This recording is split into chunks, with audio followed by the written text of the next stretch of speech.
I'm going to introduce a colleague of mine who also operates public transit in this region, Michael Oglesby. I'm tempted to tell a couple jokes about him, but I'm not going to do that. I'm going to keep it business. And since he does operate public transit, he is fully aware of on-time performance, OTP. Is that right, Michael? So we are going to stay on schedule because no pressure, but the great information that your panel will share stands between lunch. So Michael is the Deputy Executive Director of the South Florida Regional Transportation Authority and has nearly 30 years of experience in the transit industry. His leadership experience has included commuter rail, fixed route bus, and paratransit service delivery, both light and heavy rail service and maintenance, taxi cab regulation, ferry boat service, regulation administration, financial planning, budgeting, information systems, as well as government and community affairs. Please join me in welcoming Michael Oglesby.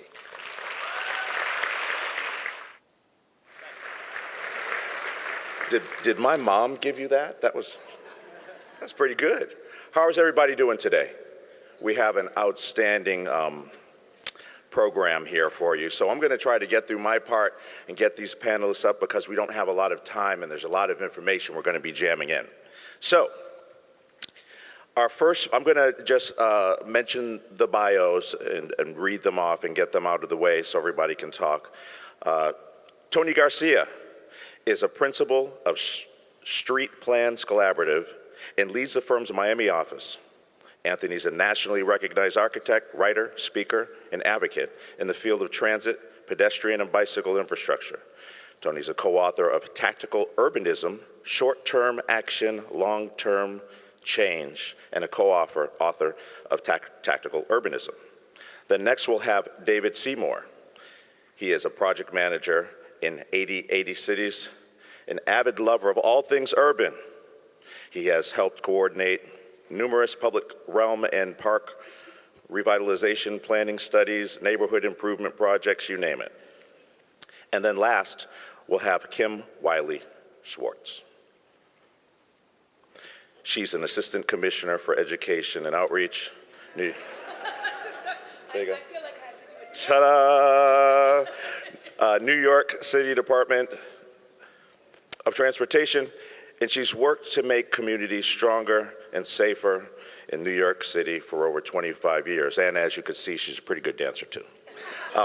So with that, let's start this whole thing off. I'll call Tony Garcia up. Tony?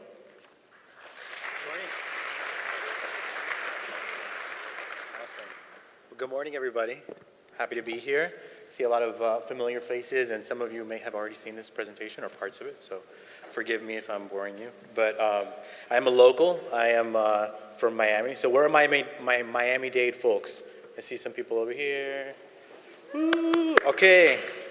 So my task today was to introduce to you the idea of tactical urbanism. How many of you have heard this term or are familiar with it already? A good percentage of the crowd. Okay. And then the second task was to show what's happening in Miami as inspiration for the rest of you. I don't want to make it sound like we're doing everything great in Miami, but we're doing pretty awesome things, I think. My background is as an architect and urban planner. I've been doing this for about 15 years, and the majority of our work is transportation planning, bicycle pedestrian plans, and for a long time in my career, the first part of my career, I got frustrated, as many of you might get frustrated from time to time, because a lot of our plans just sat on a shelf and didn't go anywhere. And I thought, geez, you know, I could be doing something else. I could be a banker or a lawyer making a lot of money instead of making plans that never go anywhere. So I took a trip with my son to New York City. Where are we going here? Cool. I took a trip with my son to New York City the weekend that they closed Times Square to cars. And it was, for me, a really sort of revolutionary moment because this was the view that weekend. And I had spent, like I said, the first 10 years of my career thinking, geez, None of our plans are going anywhere. The economic recession had just started and municipal budgets dried up. Those are a majority of our clients, like probably many of you in the room. So I was feeling really down on my profession, and I saw this and I thought, this makes sense to me. I don't need a study to explain it to me. I don't need a public meeting to explain it.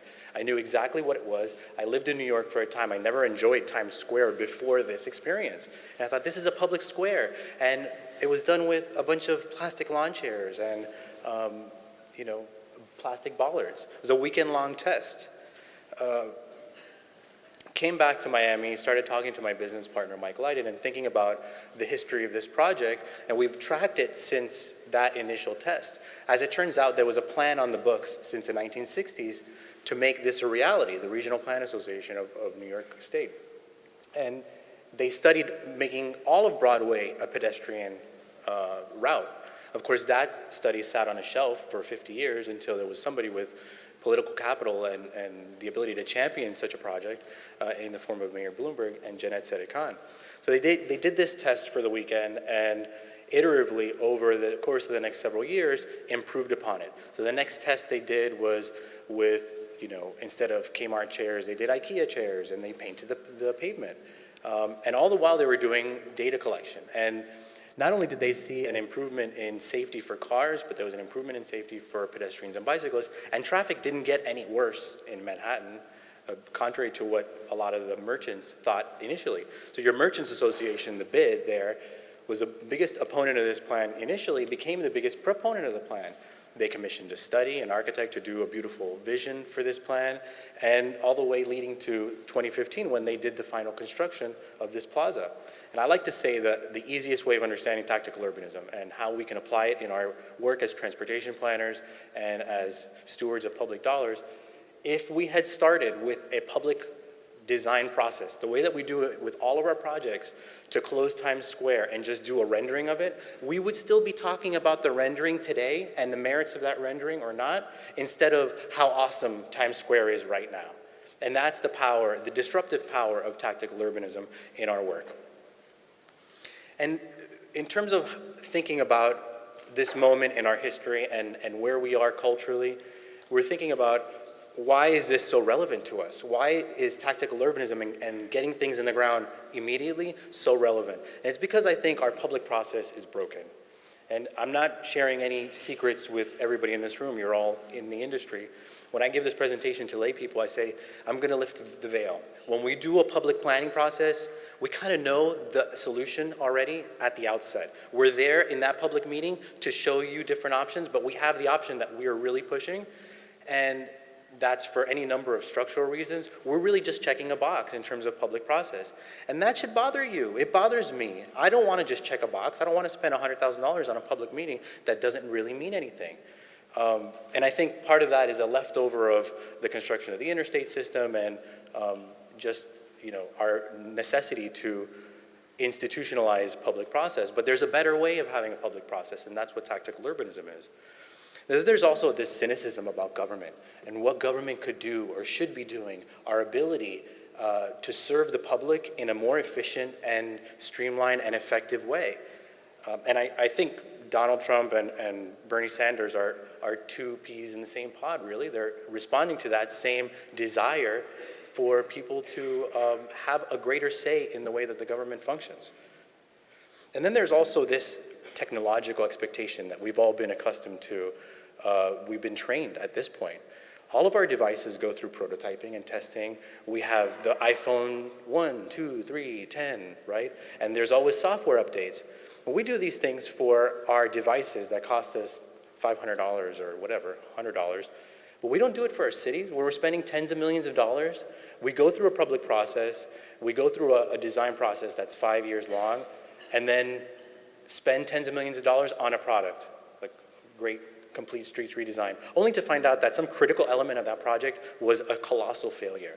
And there's no way to fix it at that point, but I think we're at a point in our culture where we're ready to start making really small changes, even at that large scale.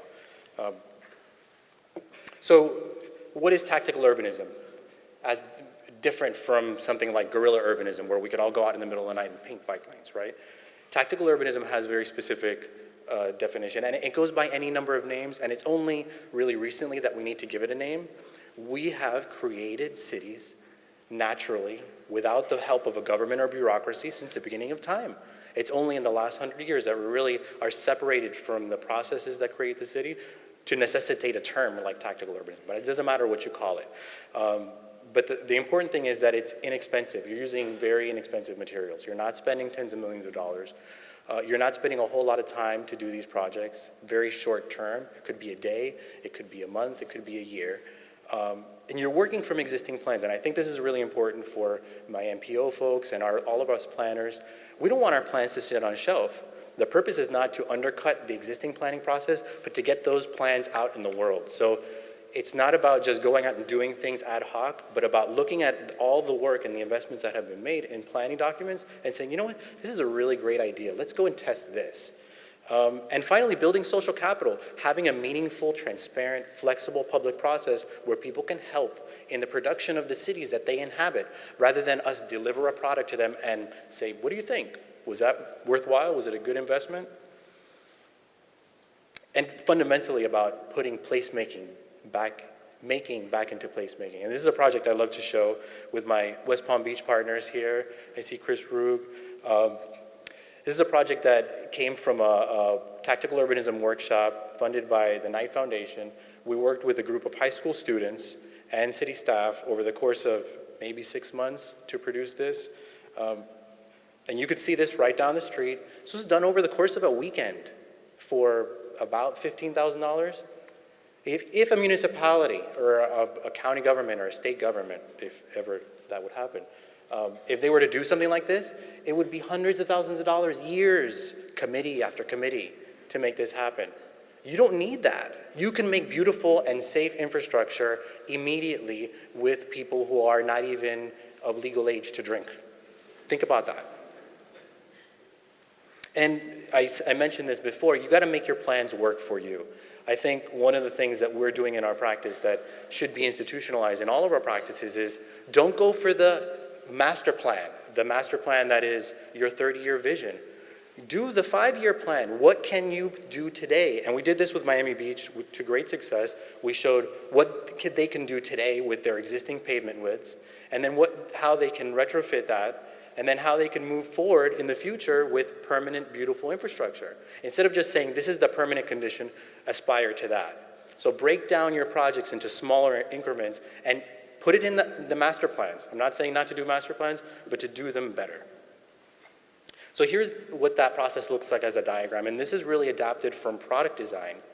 You iterate, you create a prototype of something, you test it out, see if it works, and this is really hard for elected officials and I think staff who are used to not being allowed to fail, right?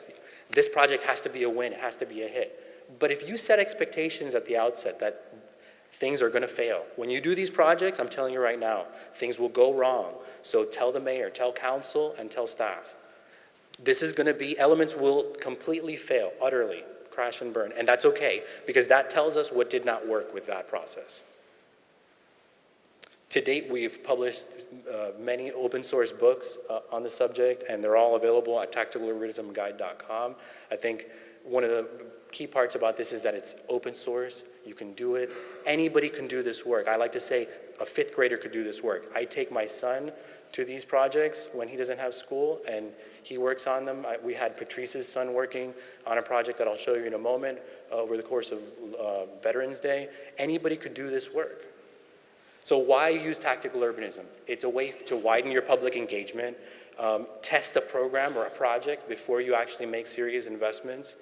You can expedite the delivery of public benefits. That to me, as a semi-young at this point, planner who I really want to see things on the ground now, we need these solutions now. We don't need them in 50 years. Everybody's always talking about traffic and Vision Zero and the safety problem we have.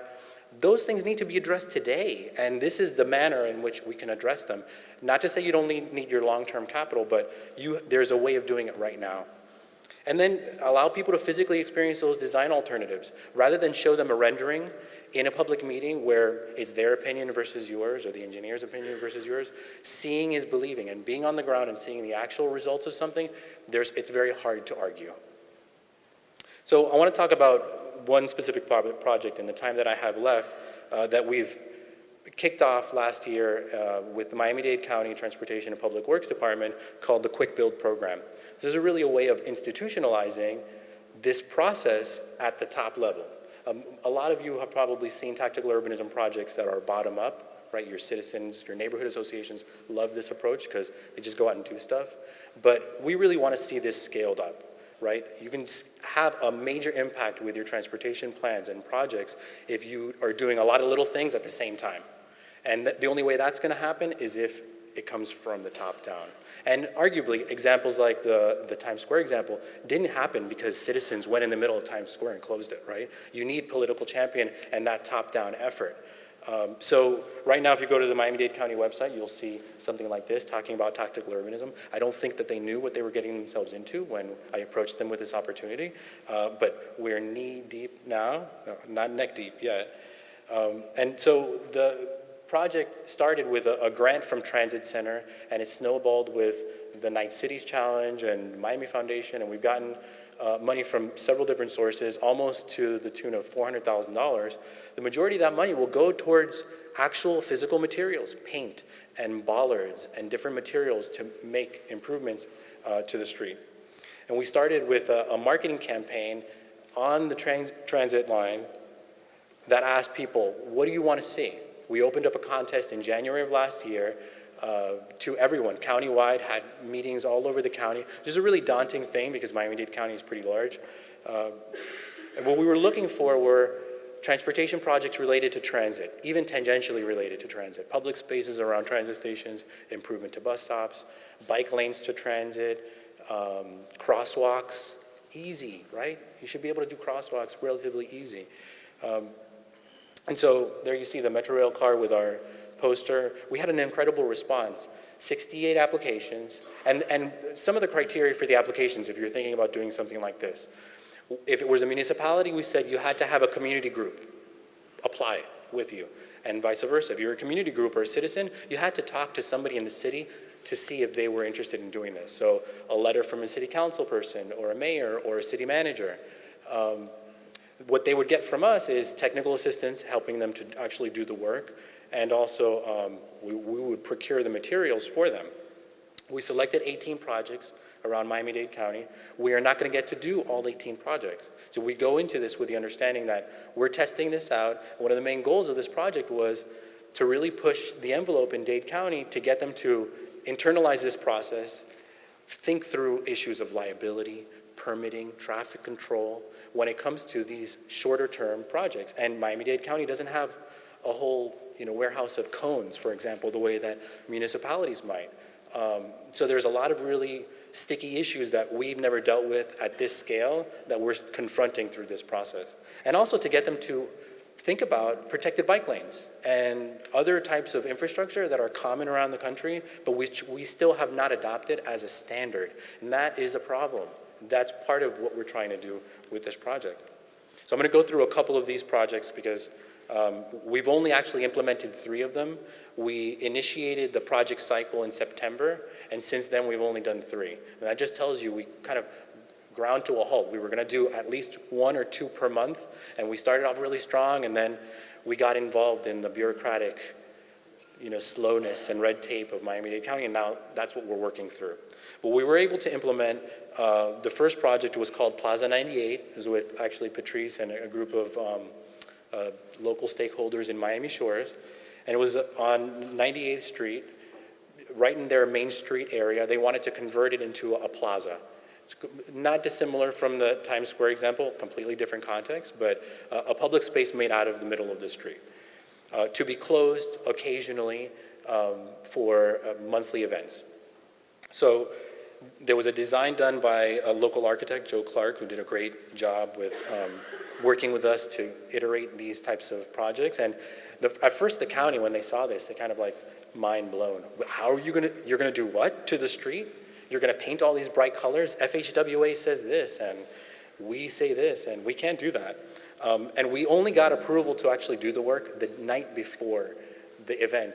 I said, guys, part of this is the pressure of like setting a date and going for it and saying, we are doing this tomorrow.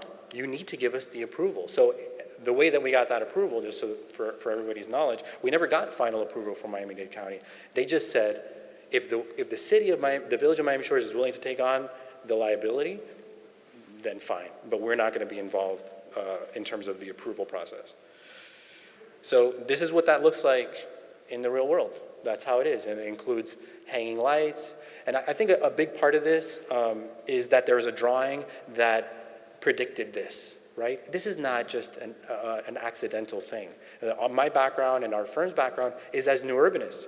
Before we're transportation planners, we believe in compact, walkable urbanism that is based on a drawing. There's an art to what we do, and that's why you get this result. So your projects can be beautiful if the drawings that precede them are beautiful.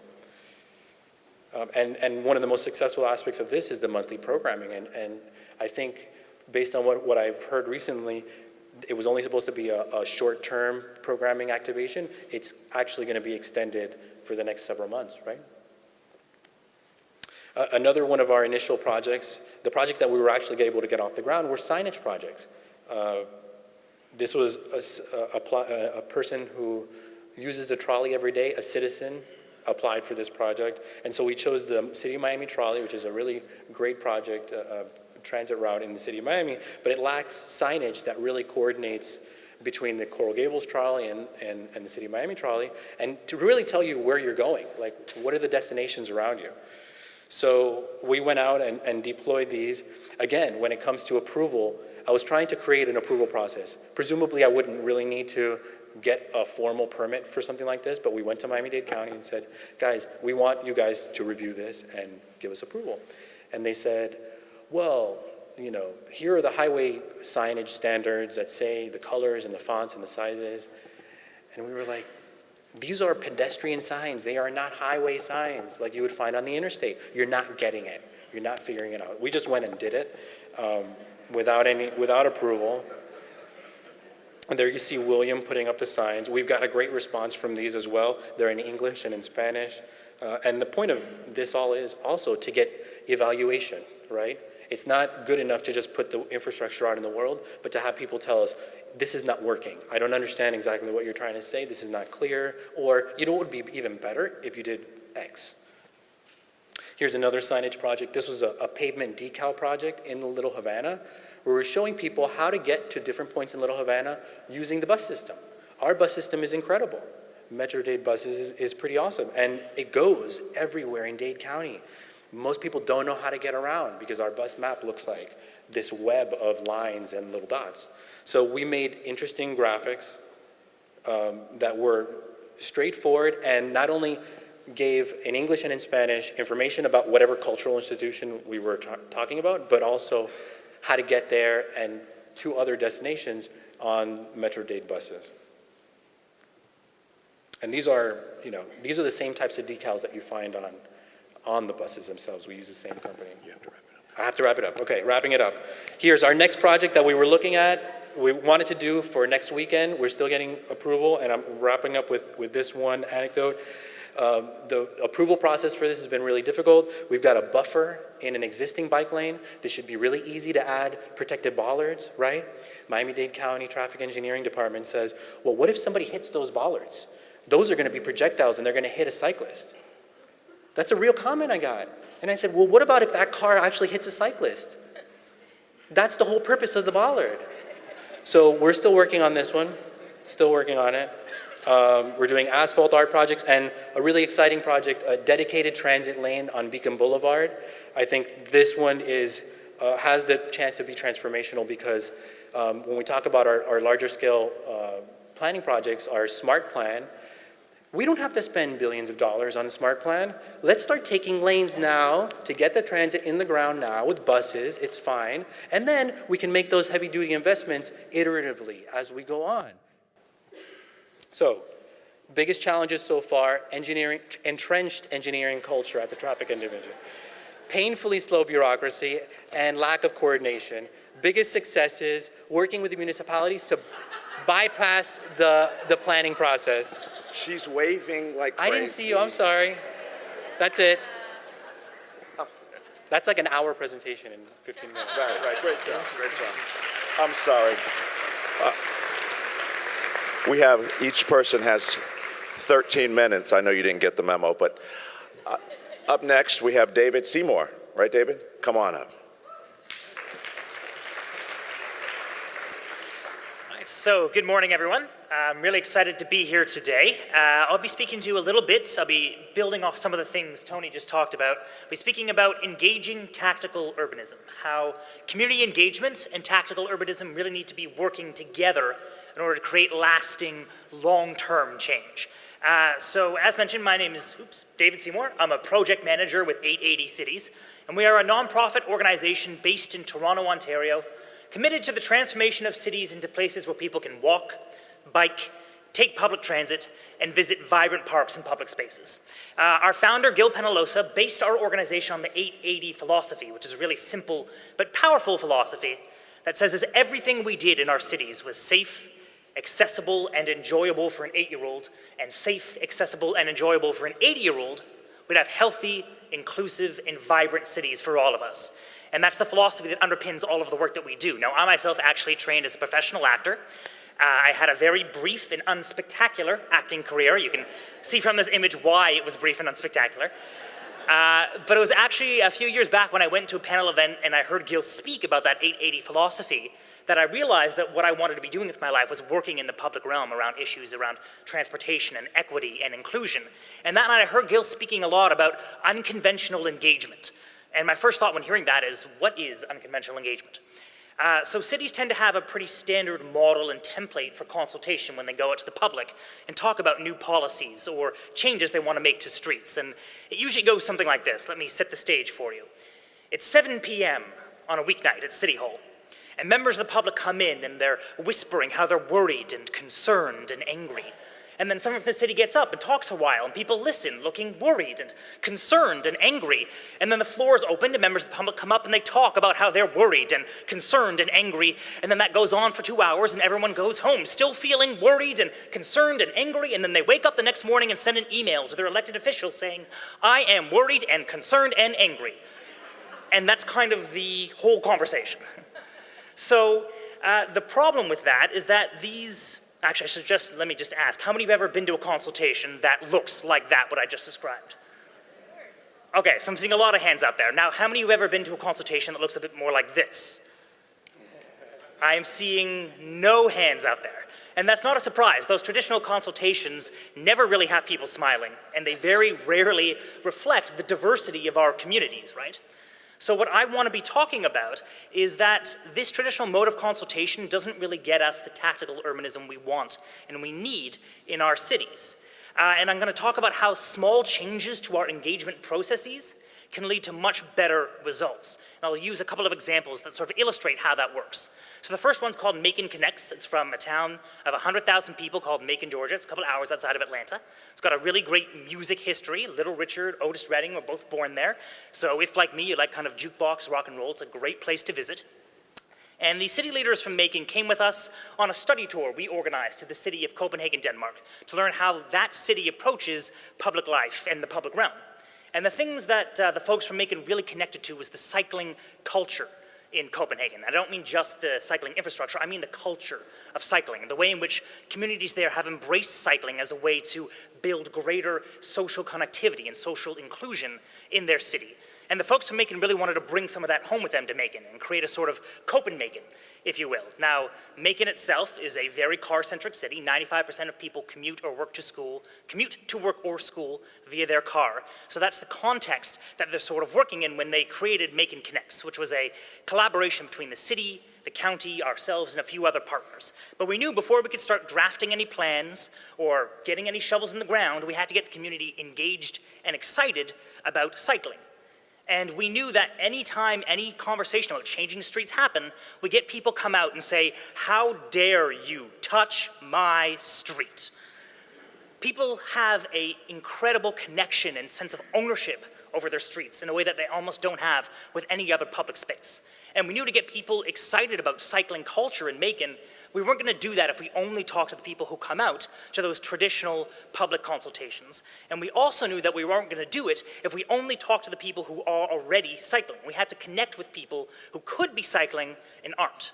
So we created these pop-up mobile community engagement hubs with big colorful boards and sticky notes and dots and free snacks and free coffee, and we took them around to various different locations across town into places where people normally go as part of their daily activity. And this is just one example from the main bus station in Macon. And we learned some important lessons, like 95-degree weather and piping hot coffee don't make the best combination. But what we heard over and over again here, particularly at the bus station, is that this is the first time anyone from the city had ever actually talked to them about their commute, about how they wanted to get around their city, and what they liked or didn't like about how they were getting around now. And folks who are taking the bus in Macon are, for the most part, doing it out of necessity. They're not doing it out of choice. It's populations that are mostly lower income and visible minorities. And the fact that no one from the city had ever talked to them before, I think, says something really telling about our normal consultation methods. There are communities who, for very good reasons, do not feel safe, do not feel comfortable, don't feel like they have a place to walk into City Hall and be part of that conversation. So we worked with local community organizations to set up local music nights, local barbecue nights, local movie nights, directly in those communities to engage them in informal conversation in spaces they did feel safe in about how they got around their city. We changed sort of the method in which we gathered information. One of our partners had this old school phone booth and a tape recorder, and people could pick up the phone and record messages. So we asked them, when do you feel connected to Macon? When do you feel isolated? Tell us your story. And so we got some great qualitative data to sort of work into the more quantitative data we're getting elsewhere. So we put all that data together, we plotted out where people are, where they wanted to go, where they needed to go, what would help them feel safe getting there, and we put together a plan for an 8-mile-long pop-up separated cycling network. It was the world's largest pop-up separated cycling network. And with our partners, the Better Block Foundation, who do fantastic work in quick and affordable and temporary street installation, we, with paint and pylons and vests and rollers, built out this 8-mile-long pop-up network. And everyone you saw in those images were members of the community we met through the engagement process. None of them had ever attended a traditional consultation before, but they all sort of got engaged and intrigued by this idea of cycling as part of their daily lives. And they wanted to be part of the process moving forward and helped us build out the network. So we trialed it out and we tested out a bunch of different separated cycling infrastructure configurations, and then we measured everything we could, and we hoped that Field of Dreams was right, that if we built it, they would come. And Kevin Costner did not let us down. Bike counts increased by 854% over the course of the pilot. We got some great data about the kinds of infrastructure people liked. We were able to show that it was really good for local business, and we were able to prove conclusively that there is demand for permanent separated cycling infrastructure. So all this stuff put together led to some really great outcomes. Previously, folks at the county always thought of cycling as something people do on the weekend recreationally in trails. And they now realize that there was actually this latent and unmet demand for cycling infrastructure on streets. No one at the city previously had been working on cycling infrastructure. Now they've got a whole committee dedicated to doing it. Local community groups started sprouting up, advocating for better active transportation structures, for better accessibility and vibrancy in the public realm. And the county was inspired to apply for federal funding for permanent separated cycling infrastructure. And they actually received it and now are in the process of building it out.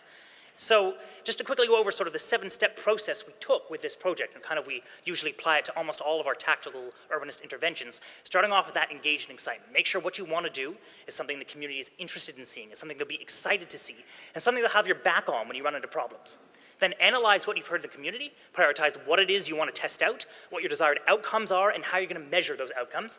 Then develop a plan of action, and then take that plan of action and put it into action, and evaluate everything you can. And then from that evaluation, refine, figure out what worked really well and you want to keep, what sort of needs tweaking and sort of worked, what didn't work at all and you want to get rid of, and then scale up into bigger long-term improvements.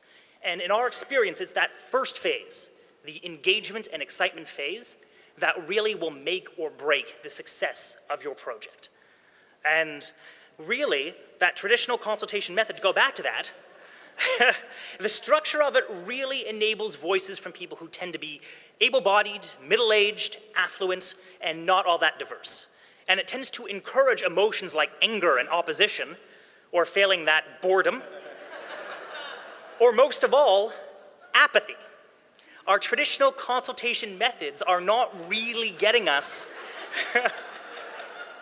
love Keanu, are really not getting us to those love notes that we were talking about earlier today. So if these are the voices that our elected officials and our city staff are hearing over and over and over, then of course our cities are going to reflect their needs and priorities over everyone else's. If we aren't hearing from the voices of lower income residents, then we will end up with public transit infrastructure that looks like this. If we aren't engaging seniors and those with mobility devices when we're building streets and sidewalks, we will get intersections that look like this. If children and youth are not at the core when we are building new parks and new public spaces, then yes, we will get mind-numbingly dull spaces like this.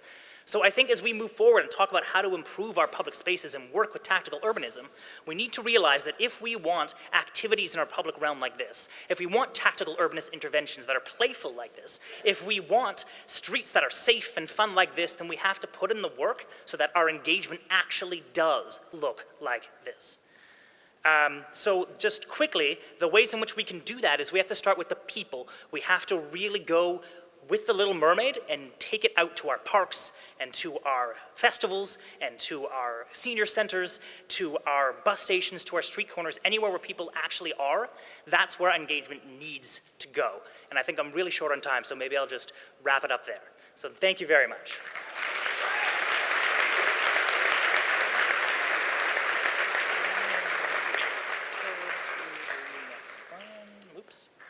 All right, great job. Up next, Kim Wiley-Schwartz. Kim. Thank you. Okay, I'm going to set my timer because I want your questions. It's been very interesting for me. I'm married to Andy Wiley-Schwartz, who is the person who closed Times Square to traffic. So it's been interesting to see his work come up over and over again. And I'm sort of representing some of his work in this. So I'm sure you're wondering, I'm representing the cities. All of this is well and good, but how are we going to do this at the city level? And so I want to talk to you a little bit in this presentation about how New York City has gone about doing that.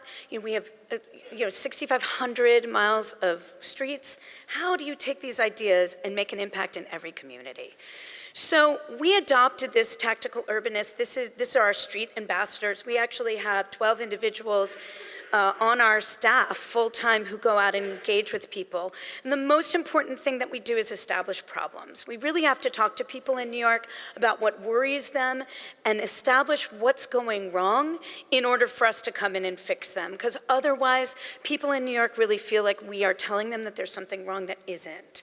And I'm here to tell you that in every community, people are worried about speeding.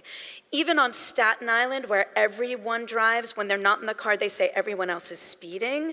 And it is true that in 25% of our crashes, unsafe speeds contribute to fatalities. But also this failure to yield idea, which has been hugely problematic in New York City. And of course, we don't really have that much split phasing in New York. So 78% of our injuries and fatalities occur in the crosswalk. But when we talk to principals or children or some of our older New Yorkers, this is what they're worried about, and they should be, people taking the corner and not giving them the right to cross. And then, of course, there are the livability issues. There's all this extra road space where there's no public space or no friendly places for the aging. And so we have to really think about this. And lastly, we work very, very closely with Families for Safe Streets, who have a completely different thing that they bring to the table because they have lost loved ones in traffic crashes. And they bring a very high moral, imperative to the group. What are you going to do to fix my street? And even if it's a pedestrian plaza, we know that it will contribute to people not getting hurt. So here are some quick low-cost treatments that we do in New York. Here's 4th Avenue in Brooklyn. You can see it's a high 3-train travel lane. There were unsafe turns. There were double parked vehicles all the time, and we had a lot of crashes with very severe injuries here. So all we did was reorganize this street. It was a matter of taking 3 lanes, putting them to 2. You can see that wide parking lane that just simply has that big white stripe, and we kind of use it as a cheap bike lane as well. And then we just took this median and painted it out and organized that turn lane just a little bit. We worked with the community, schools all over the place, and we have had zero traffic crashes that have resulted in high injuries. We do things like this hardened center line, keeping that person who's making that left-hand turn from sweeping all the way through the crosswalk. Even here, you see that red car coming dangerously close to that pedestrian, sort of jumping the gun here, but that driver cannot make that turn sweeping through the lane so that their A-pillar can't see the person crossing the street. We use this here. Again, it's just paint and a couple flexible delineators, making that turn safer for everybody crossing. Or our leading pedestrian intervals. We've had an amazing, amazing success with this, just giving people 4 to 6 seconds of a head start. In New York City, that's made all the difference. And we didn't really understand them before, so before we started doing Vision Zero, we put about 16 in a year, and over the years, we've now figured this out. And I think this last year, in 2017, we put in about 900.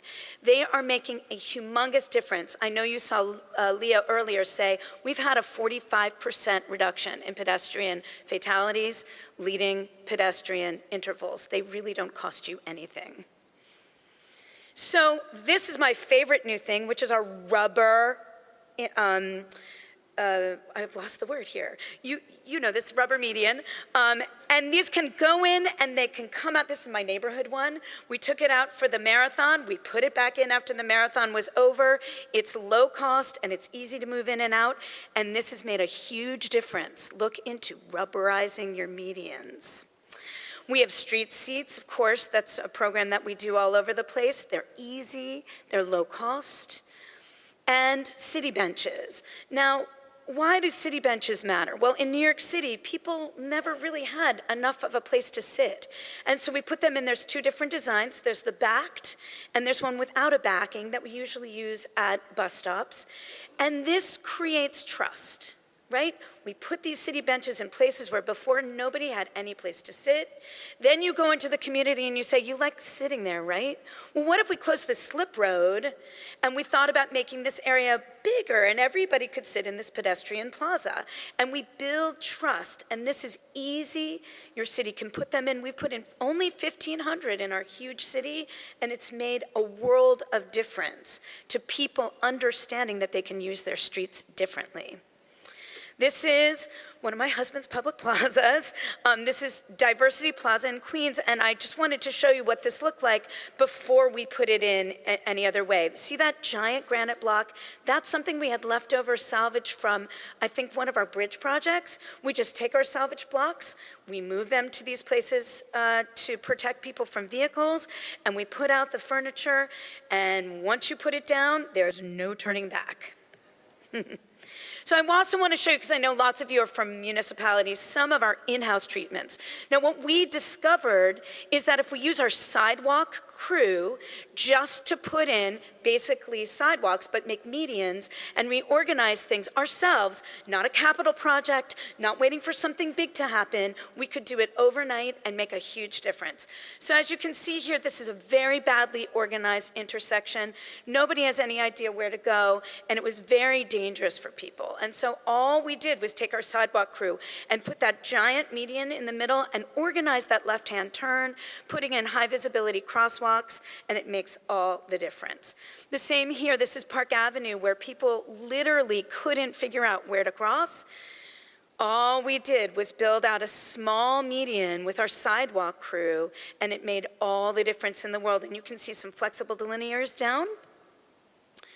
You can see here again, this person is walking clear in the middle of the block. Can you blame him? Where the hell are you supposed to cross? Well, that's where you're supposed to cross. So you reorganize, and in so doing, you prioritize pedestrians and bicyclists and show drivers how they can intersect with New Yorkers who are typically walking and biking. Also here, this is a desire line in this park. These kids were crossing back and forth to their high school over and over again. Well, why wouldn't we just give them that place to cross the street? Makes it much better, and as you can see, we didn't even put in an official crosswalk here. It's just understood. And here, when we had a biking crisis, you see this little tiny striped lane. Well, when we redesign it and use our sidewalk crew just to pump things out, it makes all the difference in the world. So I just wanted to take a minute to talk about Queens Boulevard. I'm sure you guys all know Queens Boulevard as the Boulevard of Death. You laugh. But on average, in 1996, 97, 19 pedestrians were killed there every single year. You can see this gigantic, right? This is not a road that's meant to be in Queens, and everybody crosses here. It connects multiple hugely important neighborhoods to each other, and you can see how difficult it is here to cross, and that the priority is given to cars. Here it is again, these slip roads, slipping in and out from the service area to the travel lane. People biked here. Where are you supposed to take your bicycle safely? Or a perfect example here is like, yield. Go ahead and yield, as if that really worked for anyone. And this is where we ran into trouble. We even put pedestrian fencing, one of my least favorite things to do, because it just says, you know, we couldn't get it together to figure out how to give you a place to cross, so don't cross, right? I mean, please. And it really was, okay? The Boulevard of Death. It's 7.5 miles long. I exaggerate, 17 pedestrians were killed every year. And over the last year, and even under the tremendous leadership of Jeanette Sadiq-Khan and Michael Bloomberg, we still had 3 pedestrian deaths a year, okay? It's a vital corridor, and we needed to work on it. So we started talking to people. What did they do there? They walked, they biked, they did a lot of things, and they wanted to get their kids across the street safely. So we started just taking this exact same attitude. What would happen if we just painted out the median, if we used flexible delineators, if we made it clear that people were encouraged to walk and bike along the corridor? So here is the service road now. And you can see that young couple is walking in the middle of the service road because they've been invited to do so. We have a pretty well-established bike lane here, and we have this big parking lane. This is one of our tricks, the 13-foot parking lane, separated by just that white line which says you can only use one lane of this traffic, and it does help you if there's double parking. You can kind of sneak your car into that. Here again, and now it's a stop sign. Not a, oh, please yield to the bicyclist, but you need to stop. There are bicycles coming through. And as you can see, this is not staged. This is in the middle of the day. We have 2 bicyclists biking along Queens Boulevard, the Boulevard of Death. So that's my presentation, and I'm happy to take questions as part of the team.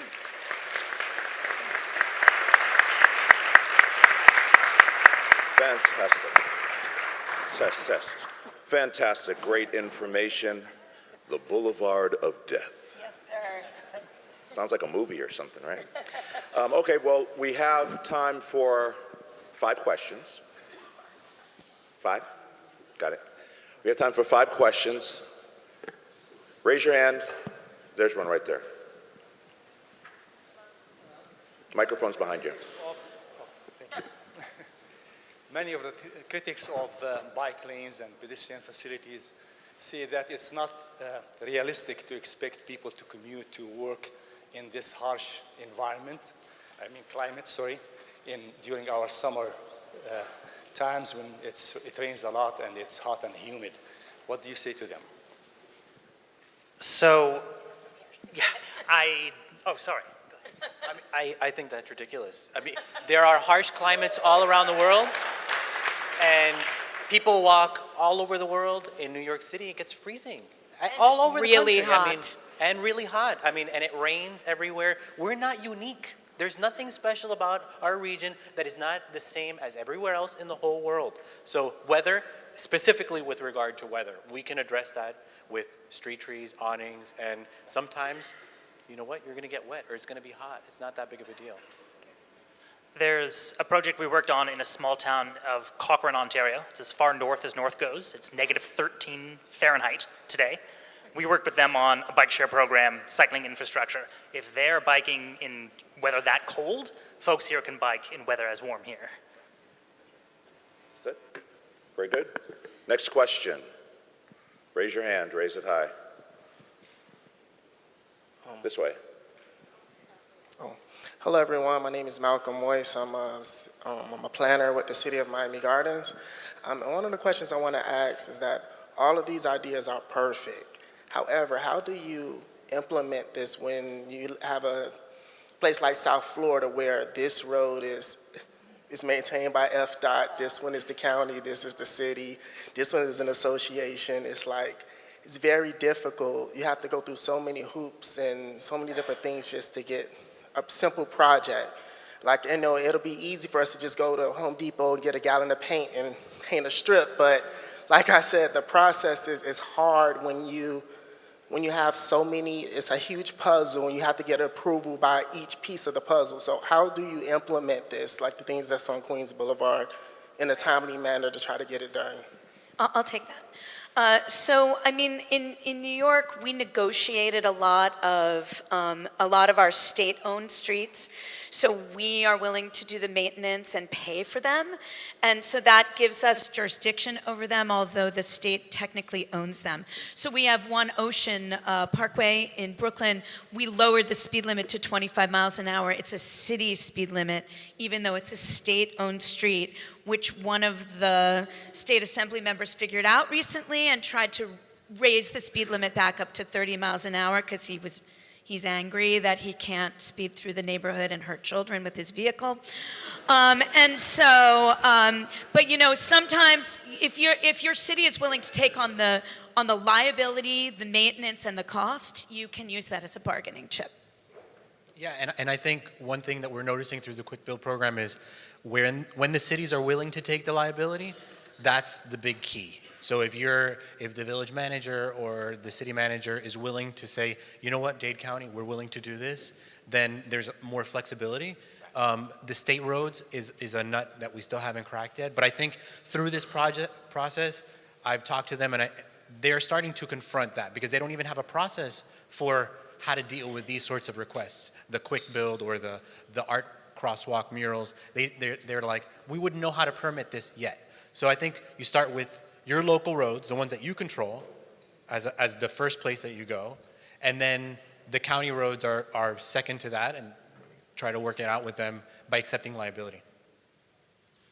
Very good. Questions? My question was about. I can't see the I know. lights beaming. Is there someone there? Hello? Do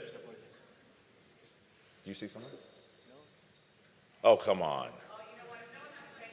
I'll ask. I made time for you guys. I have one. Oh, there's one. Oh. One second. In reference to liability, because I'm an elected official, so I have to, and I just got word from my MPO, and I've got my law firm here. So, That was a good move. so I know that if I say, hey, we'll take on this liability, he's gonna tell me no, and I'm gonna have to argue with him, MPO citizens. Okay. Oh, you guys can't hear me with this New York voice, really? Okay, so how do you now fly that argument? Because I have to take that to the taxpayers and say, listen, we're going to do this and we're going to take on the MPO. Did you use studies like my MPO awesome man said to me? How many times have you been sued for liability? And that was part of your argument. Yeah, And second part is what kind of insurance did you as a municipality, did you have to take out additional insurance because you're covering the liability? Thank you. Have a nice day. I am a New Yorker. Okay, so first of all, New York City, we don't have insurance. We can't. So, no, that's just the way it is. So, yes, we have tons and tons of proof that we save a humongous amount of money when we put these things in because we save lives, and we make a lot more money because when someone is severely injured in a traffic crash, they cannot make any money for their families, and so it becomes a huge financial burden on the city of New York when we have someone go down in a severe injury. We're talking loss of limb, severe brain injury. People never come back from those things. So we have a lot of cost-benefit analysis that I'm sure our Corp Council under Bloomberg or de Blasio would be happy to try to start unpacking, because we're going to have to pay for the trip and falls and all of that stuff anyway. So we have, it makes a lot of sense in the long run. I don't know know that I would add anything to that. I mean, if you're the one that we're usually trying to convince. If you're the one that I wants agree. to do these projects, you do them. The liability issue, to me, is something that's thrown up as a roadblock when somebody doesn't want to do something. Exactly, because you're going to have liability for bad, unsafe roads. You are liable right now for your You're already unsafe liable. Exactly. infrastructure. You're already and liable. anybody can prove that if you didn't do, now that you understand, you're not going to show due care. If you know that, taking a road from 3 lanes to 2, I mean, on Queens Boulevard, we've had no one killed in 3 years. All right? So there's your proof right there. I think there was a question in the back, no? Here, right here. Microphone's coming. Yes, do you have the data on the leading phase for pedestrians? Because we would like to implement that, and it would be helpful to get that data to support with the county. Absolutely. I should say we have one of the most amazing data groups led by Anne-Marie Doherty, who is a New York City heroine. She's been there for 20 years. Doing things when nobody would let her, and Rob Viola, and they would be happy to share this with you. We have something like a 45% reduction in crashes where we use them. And this idea of retrofitting, right? We have to retrofit our signals. Maybe we could just do them that way from the beginning and save you time and study money. Thank you So very I'd be much. happy to share it. Thank you. Very good. Was there another one?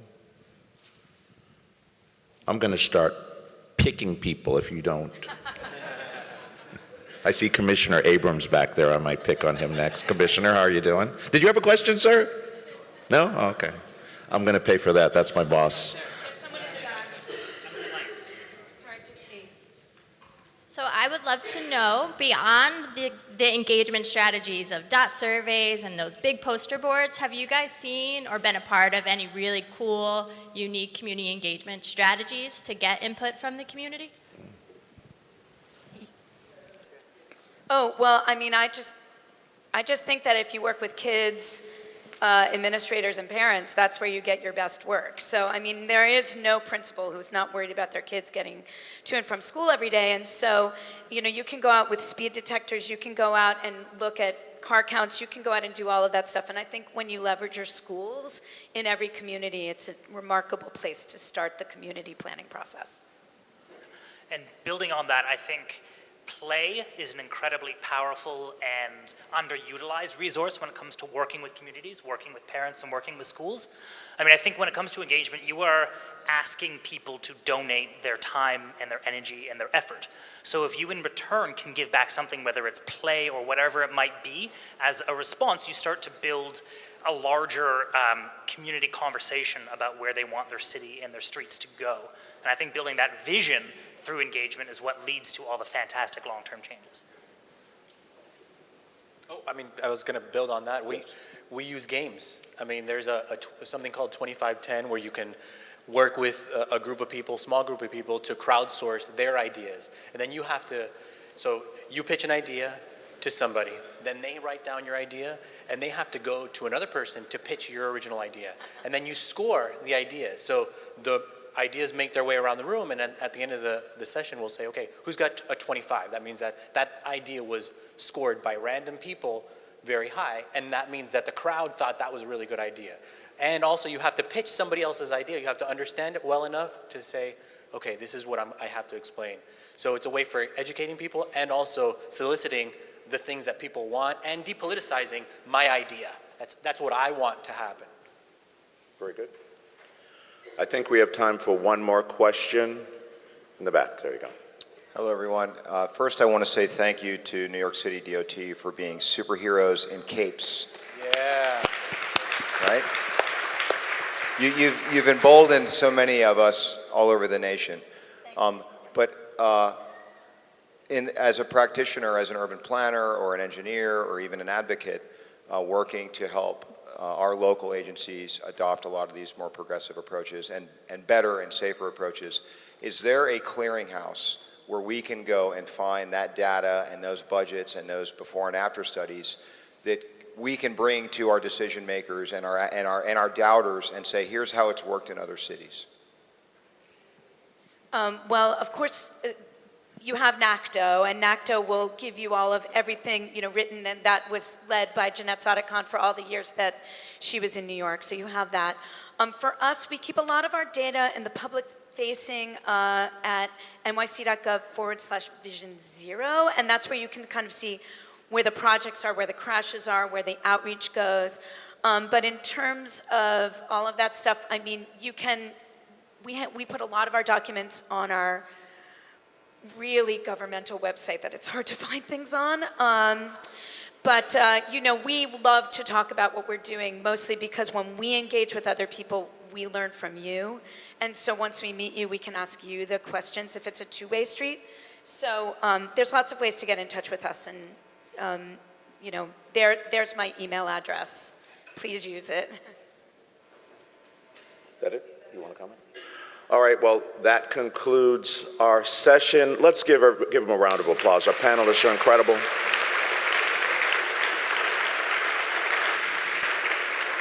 Tactical urbanism. Remember it, live it, learn it.